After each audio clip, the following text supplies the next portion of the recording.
Assalamualaikum warahmatullahi wabarakatuh.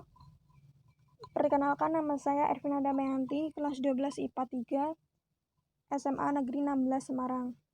Saya akan sedikit menceritakan cerita sejarah tentang pertempuran 5 hari di Semarang. Pertempuran 5 hari di Semarang dikenal dengan istilah pertempuran Limang Dino dalam bahasa Jawa. Adalah serangkaian pertempuran yang berlangsung antara rakyat Indonesia dan tentara Jepang.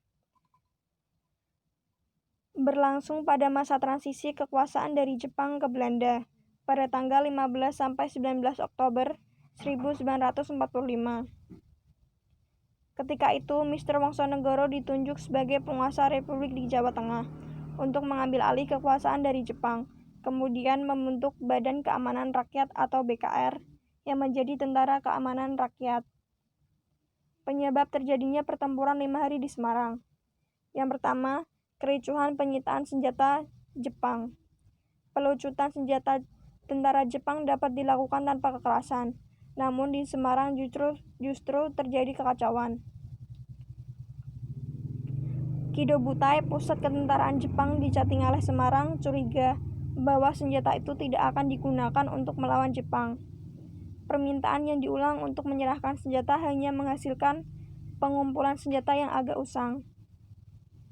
Ketika sekutu mendarat di Pulau Jawa, pemuda Semarang dan BKR semakin curiga.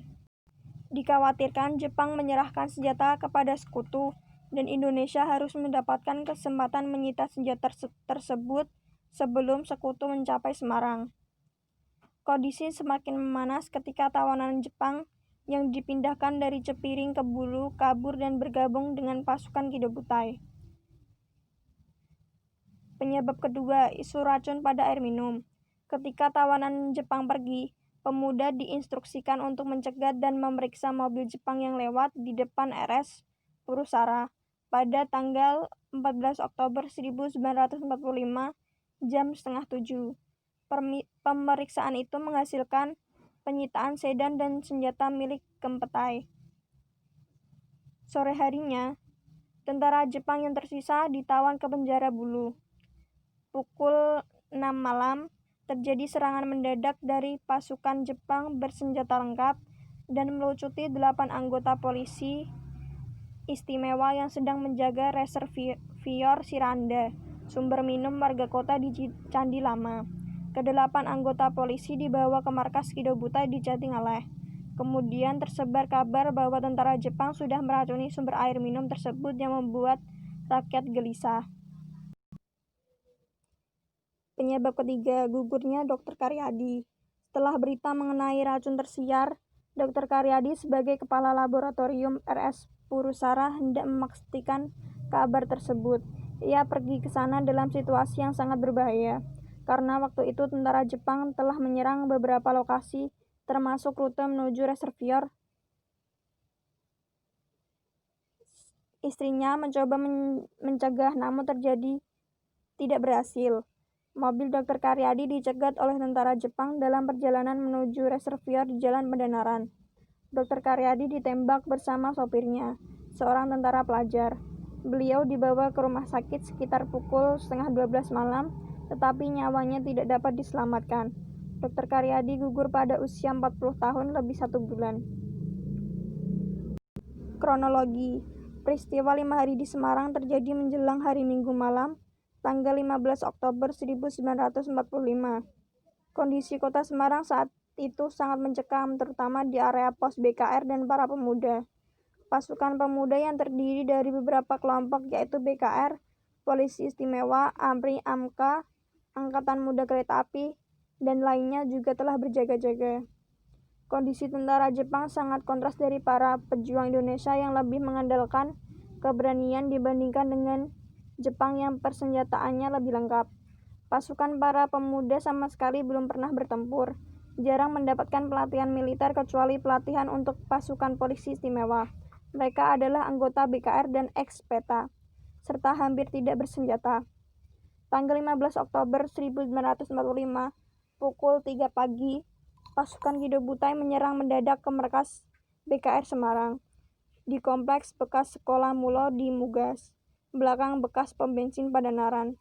Tiba-tiba pasukan Kido Butai menyerang dari sebuah bukit rendah di belakang markas. Mereka diperkirakan berjumlah 400 orang dan menyerang dari dua arah menggunakan tembakan pelempar granat dan senapan mesin. Setelah perlawanan selama setengah jam, pemimpin BKR mengundurkan diri dan meninggalkan markas untuk menghindari kepungan Jepang. Pasukan bergabung dengan pasukan Mirza Siddhartha dan para pemuda dari Pati, lalu menyerang balasan dengan sengit kepada Jepang yang telah menguasai lokasi penting dalam kota. Puluhan pemuda yang terkepung dibantai dengan kejam oleh pasukan Kido Butai. PMI juga tidak dapat bergerak dengan leluasa untuk mengevakuasi mayat serta korban luka. Bala bantuan untuk pemuda terus berdatangan dari area di sekitar Semarang. BKR berhasil berkonsolidasi untuk mendapatkan bantuan dari wilayah lainnya di Jawa Tengah, membuat keadaan berbalik dan menyudutkan Jepang. Jepang kemudian meminta kepada Mr. Wongsonegoro untuk menghentikan pertempuran sebagai hasil akhir pertempuran 5 hari di Semarang. Gencatan senjata disetujui agar tidak jatuh korban Indonesia lebih banyak lagi, dan untuk mempersiapkan diri bagi kedatangan tentara sekutu. Walaupun para pemuda masih ingin membalas, namun kedatangan sekutu di Semarang pada tanggal 19 Oktober 1945 mengakhiri peristiwa 5 hari di Semarang. Monumen Tugu Muda. Peristiwa 5 hari di Semarang mengilhami pendirian sebuah monumen untuk mengenang peristiwa tersebut sebagai salah satu monumen di Indonesia. Mr. Wongsonegoro sebagai Gubernur Jawa Tengah melakukan peletakan batu pertama tanggal 28 Oktober 1945. Semula lokasi monumen rencananya berada dekat alun-alun Semarang. Namun perang melawan sekutu dan Jepang pada November 1945 membuat proyek ini tidak terurus. Pada tahun 1949, Badan Koordinasi Pemuda Indonesia BKPI kembali mencetuskan ide tersebut, tetapi belum dapat terlaksana karena masalah dana.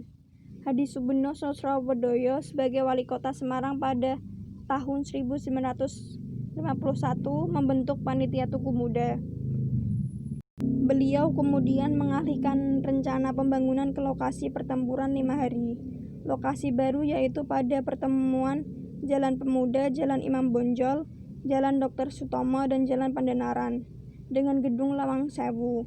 Batu pertama diletakkan pada 10 November 1951 oleh Gubernur Jawa Tengah, Budiono. Peresmian Tugu Muda terjadi pada 20 Mei 1953 oleh Presiden Soekarno bersamaan dengan Hari Kebangkitan Nasional. Itu saja yang dapat saya sampaikan. Apabila ada kesalahan, saya mohon maaf. Wassalamualaikum warahmatullahi wabarakatuh. Thanks for watching.